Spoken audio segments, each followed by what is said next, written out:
आज का स्वाध्याय शुरू करते हैं। उपासना समर्पण योग अध्याय 12 ऑडियो 40 आत्मा परमात्मा का मिलन संयोग। ओम गुरुर्ब्रह्मा गुरुर्विष्णु गुरुरेवो महेश्वरा गुरुर्साक्षात् परब्रह्मा तस्मै श्री गुरवे नमः। लास्ट ऑडियो में हम पढ़ रहे थे, हम जो टॉपिक पढ़ रहे हैं उसकी हेडिंग है जीव पर दो प्रकृतियों की छाया। तो हम समझ रहे थे कौन सी दो प्रकृतियों की छाया है हमारे जीवन पर।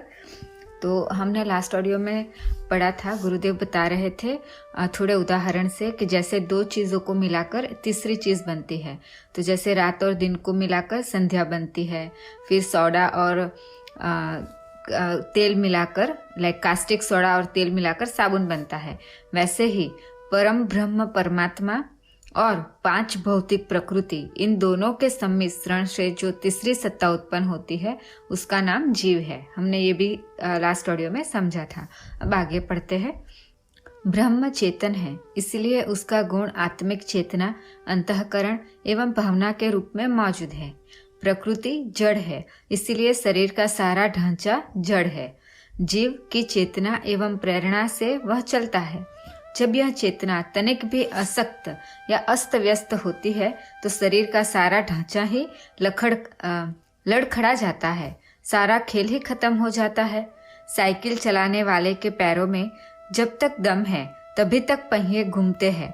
जब पैर थक गए तो साइकिल का चलना भी बंद हो जाता है। शरीर में जो क्रियाशीलता दिखाई पड़ती है वह जीव की उपस्थिति और शक्ति का चिन्ह है। यह शक्ति कुंठित होते ही शरीर दुर्बल, वृद्ध, रुग्ण और मृतक बन जाता है और तब वह ध्रुणित लगने लगता है। निर्जीव होने पर तो जल्दी से जल्दी उसकी अंत्येष्टि ही करनी पड़ती है। पंच तत्व अपने अपने तत्वों में मिल जाते हैं। वह सम्मिश्रण समाप्त हो जाने से दोनों को अपने अपने स्वतंत्र रूप में पहुंच जाना पड़ता है। यहाँ गुरुदेव समझा रहे हैं कि हमारा शरीर जो है, जो हम अभी क्रियाकलाप कर रहे हैं, आंख जो देखने का काम करती है, हम जो जीभ जो बोल सकती है, जो खाना खा सकती है, हमारे कान जो सुन पा रहे हैं अभी, है ना, और जो भी कार्यक्रम, जो भी क्रिया, जो भी जीवन में हम उठने से लेकर सोने तक करते हैं, सब कुछ इसीलिए हो रहा है कि उसके अंदर ना वो चेतना है, वो एक चेतन जो जिसको जीव कहते हैं वैसे तो, लेकिन वो चेतना है जिसकी वजह से ये सब कुछ हो रहा है। तो उदाहरण से गुरुदेव समझा रहे हैं कि कैसे, कि जैसे अगर कोई साइकिल चला रहा है ना, कोई इंसान साइकिल को चला रहा है तो तब तक साइकिल चलती है जब तक उसके पैरों में जान होती है। जैसा ही उसके पैर थक जाते हैं और पैडल घुमाना बंद कर देता है, साइकिल बंद हो जाती है। तो यहाँ पे उदाहरण से गुरुदेव समझा रहे हैं कि साइकिल जो है वो हमारा शरीर है और ऊपर बैठ के जो चलाने वाले पग है, जो इंसान है वो जीव है। वैसे ही हमारा शरीर सिर्फ एक निर्जीव चीजों से बना हुआ एक माटी का पुतला जैसा है। जब अंदर जीव है तभी तक उसकी वैल्यू है। जैसे ही वो जीव थोड़ा सा भी अशक्त होता है या थोड़ा सा कम होता है ना, तो हमारा शरीर दुर्बल हो जाता है, हम वृद्ध होने लगते हैं, हम रुग्ण दिखने लगते हैं। और जैसे ही चेतना चली जाती है तो हमारा शरीर निर्जीव हो जाता है, हम सबको पता है। और उसके बाद तो जल से जल उसको जलाना पड़ता है ना। और जैसा ही उसको जलाते हैं इस शरीर को, तो जो 5 तत्वों से हमारा शरीर बना है, पृथ्वी, अग्नि, जल, वायु, आकाश, तो सब कुछ उसी में वापस मिल जाता है। और जो दूसरी सत्ता है जीव, वो भी चेतन है, तो वो अपनी चेतना के साथ मिल जाती है ना। तो दोनों चीज अपनी अपनी जहां से निकली थी वहां चली जाती है। चेतना के पास चली जाती है और जो शरीर जिससे बना है, पृथ्वी में, अग्नि में, वायु में, आकाश में, जल में, वहां पे वो चला जाता है। आगे पढ़ते हैं। जड़ और चेतन के अपने अपने गुण धर्म भी है। ईश्वर चेतन है, इसलिए उसका अंश जीव चेतन तो है ही, साथ ही उसमें वे सब विशेषताएं भी बीज रूप में मौजूद है जो उसके मूल उद्गम ब्रह्म में ओतप्रोत है। ईश्वर सच्चित और आनंद स्वरूप है। जीव में भी सत्य में ही प्रसन्नता तथा संतोष अनुभव करने की प्रकृति है। यहाँ पे गुरुदेव कहते हैं कि जो जड़ चीज है, जो अपना शरीर है वो, और जो चेतन है जिसको हम आत्मा या जीव कहते हैं, दोनों के अपने अपने अलग अलग गुण और धर्म है। और जो अभी जो हमने पढ़ा उसमें गुरुदेव बता रहे हैं चेतन, ईश्वर चेतन है, इसलिए उसका अंश जीव चेतन तो है ही, साथ ही उसमें वे सारी विशेषताएं भी बीज रूप में मौजूद है। मतलब कि जो चेतन रूप में जो हमारे जो शरीर में जो जीव है, जो चेतना है, वो उस प्रभु का एक अंश है। तो उसमें वो सारी विशेषताएं है जो ब्रह्म में है। ब्रह्म मतलब परमात्मा में है, वो सारी विशेषताएं हमारे अंश में भी है। जैसे कहते हैं ना कि अगर हम अग्नि चलाते हैं, है ना, तो एक दिया जलाए और उसमें जो अग्नि है, या फिर बहुत सारे लकड़ियां साथ में जला दे। जब हम होलिका दहन करते हैं तो कितनी सारी लकड़ियां जलती है, वो जो आग है, तो वो आग और हम जो छोटी सी आग जलाते हैं, उस दोनों में कोई फर्क नहीं है। फर्क बस इतना है कि एक छोटी सी है और एक बड़ी है। वैसे ही परमात्मा में और हम में कोई फर्क नहीं है।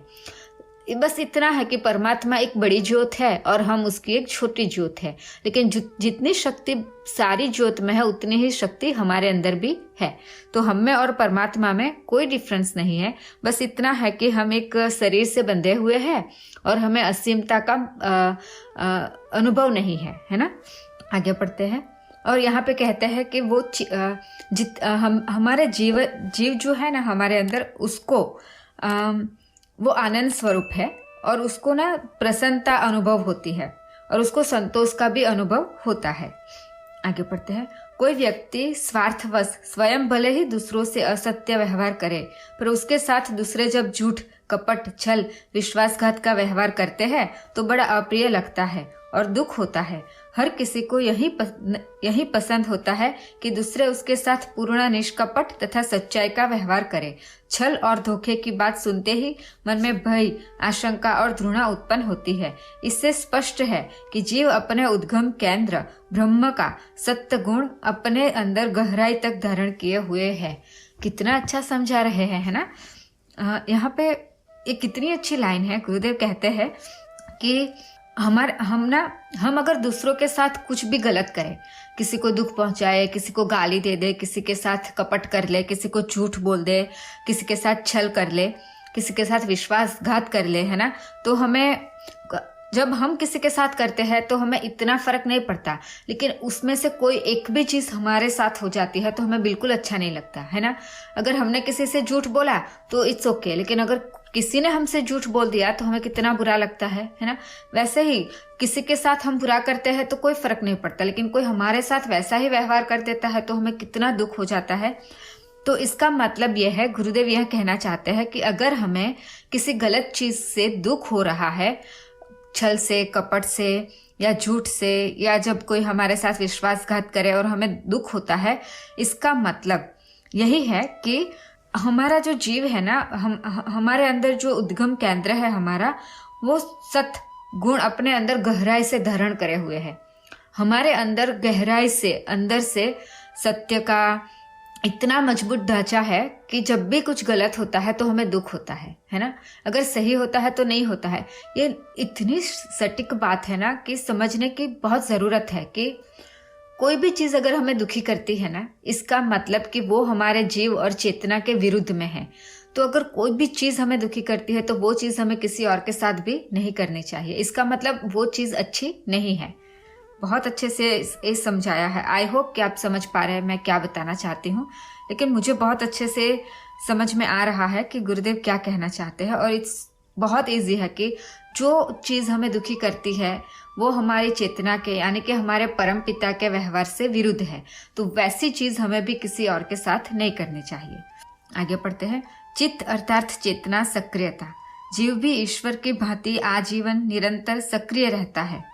सोते समय, मूर्छा के समय केवल मस्तिष्क का एक छोटा भाग अचेत होता है, बाकी समस्त शरीर हर घड़ी काम करता रहता है। रक्त का संचार, श्वास प्रश्वास, पाचन, स्वप्न आदि की क्रियाएं बराबर चलती रहती है। शरीर के सभी कल पुर्जे अचेतन कहे जाने वाले मस्तिष्क के सहारे ठीक वैसा ही काम करते रहते हैं जैसा जागते रहने पर होता था। विचार, भावना, उत्साह, स्फूर्ति एवं क्रियाशीलता को चेतना का ही अंग कहा जाएगा। ईश्वर चित्त अर्थात चेतन है तो जीव भी वैसा ही क्यों न रहेगा। जब परमात्मा की सत्ता समस्त ब्रह्मांड में व्यापक होकर असंख्य प्रकार की प्रक्रियाएं निरंतर संचारित रखती है तो जीव भी पिंड में शरीर में व्याप्त होकर अहरनिश अपना चेतना व्यापार क्यों जारी न रखेगा। कितना अच्छा गुरुदेव कहते हैं कि चित्त यानी कि चेतना हमेशा सक्रिय रहती है। क्यों? क्योंकि वो ईश्वर का अंश है। अगर ईश्वर कभी भी सोते नहीं है या निष्क्रिय नहीं होते हैं तो हमारा जो जीव है वो कभी निष्क्रिय नहीं होता, वो निरंतर चलता रहता है। तो उसको कैसे समझाया जा सकता है उदाहरण से? तो गुरुदेव कहते हैं जब हम मूर्छा में यानी कि जब हम सो जाते हैं तो शरीर के सारे हिस्से अपने काम बखूबी करते हैं, केवल सिर्फ हमारा मस्तिष्क का जो एक छोटा सा भाग होता है ना वो सो जाता है। बाकी हमारा हृदय भी काम करता रहता है, हमारा रक्त भी दौड़ता रहता है, हमारे श्वास प्रश्वास चलती रहती है, हमारी पाचन क्रिया भी कंटिन्यू रहती है। तभी तो हम जब रात को खाकर सोते हैं तो सुबह उठते ही वो पच जाता है और वापस से भूख लगती है ना। तो ये सारे चीज़ों से गुरुदेव कहना चाहते हैं कि जीव जो हमारे शरीर के अंदर है वो कभी भी निष्क्रिय नहीं होता। निष्क्रिय मतलब काम करना नहीं छोड़ता, हमेशा काम करता ही रहता है। और जैसे प्रभु जैसे परमात्मा निरंतर अहरनिश अपना काम करते हैं और उनकी चेतना पूरे संसार में काम करती रहती है, तो ऐसा कैसे हो सकता है कि जब तक हमारे शरीर में चेतना है वो कभी भी निष्क्रिय नहीं हो सकती। आज का स्वाध्याय यहीं पे समाप्त करते हैं। सभी को प्रणाम।